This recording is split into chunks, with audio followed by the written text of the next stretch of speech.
We're going to continue building our drum set sound. We're starting off with the kick drum as our foundation with the D6 microphone. We've moved on to the I5 on the snare drum.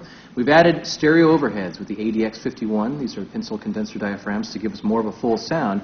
What we want to do now is fill in the middle with the toms, with the D-series microphones, which Mike will talk about. The D-series are specifically designed for toms, and like the I5, like the D6, they have a specially designed frequency response curve that is tailored to what a tom-tom needs to sound good. It's essentially what the sound person live would do with the EQ to make the drum sound good. So here I'm using D2s on the rack toms. It's a very common usage. Like the snare drum, there are two positions. One is, as you can see, the center of the mic is pointed towards the center of the drum. That's going to accentuate the fundamental pitch of the drum and minimize the decay or the ring of the drum. This position, I'm going to get a little more bleed from the other tom-toms, definitely from the snare drum and a little bit from the cymbals. If I want to minimize that bleed, what I'm going to do is just simply point the mic down towards the edge of the drum. This will reject some of the sounds nearby and will give us more of a ringy sound.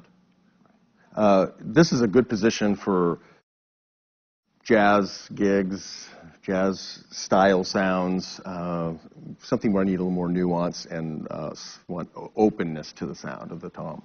And I noticed that you're using the D-vise, which Audix provides for clamping onto the rim of the drum and making it really easy to position these.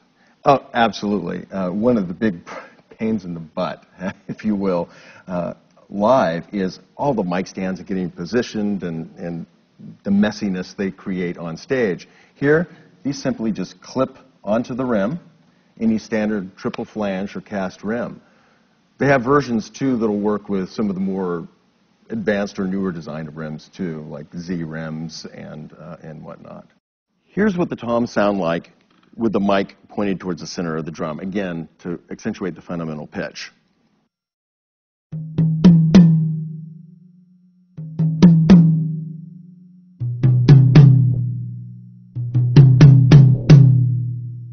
That definitely gives it a more full sound of the actual drum. Absolutely does. Now I'm going to point them down slightly towards the rim of the drum, where all the ring of drums comes from, and that's the high frequency content. And let's hear the difference. Less fundamental, more high-end ring.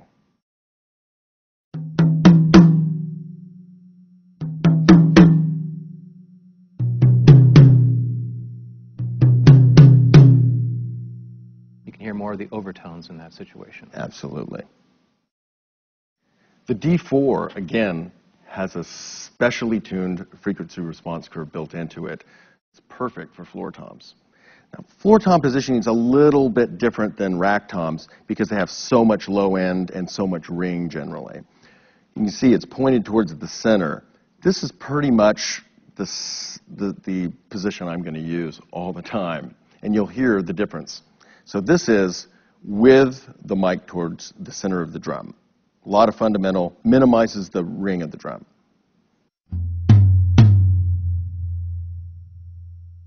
As you can see, it's a pretty ringy drum.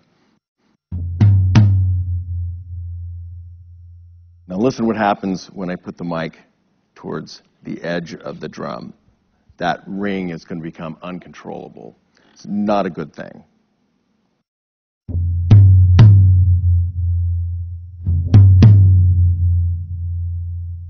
This is why you want to position the mic pointing towards the center of the drum. The D-series mics are also hypercardioid.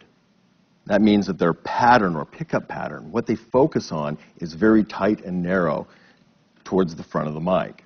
This will reject sounds around it, like in this case, the ride cymbal and the snare drum.